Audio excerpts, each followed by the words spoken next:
Salam aleykum, hörmətli izləyicilər, hər vaxtınız xeyir olsun. Bizə maraqlı bir sual ünvanlanıb, əmək müqaviləsinin müddətinin bitməsi qeyri-iş gününə düşərsə, bu sual əslində çox verilirdi bizə.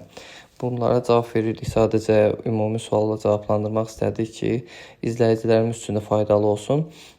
Əgər müqavilənin müddətinin bitməsi qeyri-iş gününə təsadüf edərsə, yəni həftənin istirahət gününə və yaxud da bayram gününə, hüzün gününə və s. səsvermə və s. Təsadüf edərsə, əmək müqaviləsinə xitam necə veriləcək?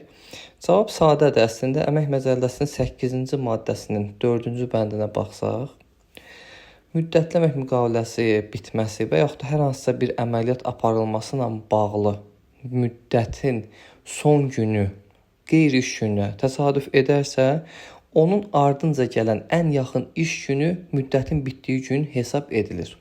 Yəni, müddətli müqavilə bitib ayın 10-u bazar günüdür, işçinin istirahət günüdür, müəssisə işləmir.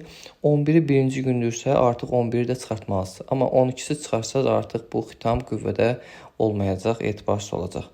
Ona görə, əgər 11-i bayram günüdürsə və yaxud da səsvermə günüdürsə, artıq yenə də bir gündə buraxacaqsınız. Növbəti ilk iş günü müddətində əmək müqaviləsinə xitam verəcəksiniz. Amma bir nüansı da qeyd edeyim, müddətli müqavilənin bitməsinə bir həftə qalmış işçiyə xəbərdarlıq etmək unudulmasın. Və yaxud da işçi də müqaviləni uzatmırsa, işçi də işə götürənə mütləq şəkildə yazılı, yəni elektron qaydada da edə bilər, xəbərdarlıq etməlidir.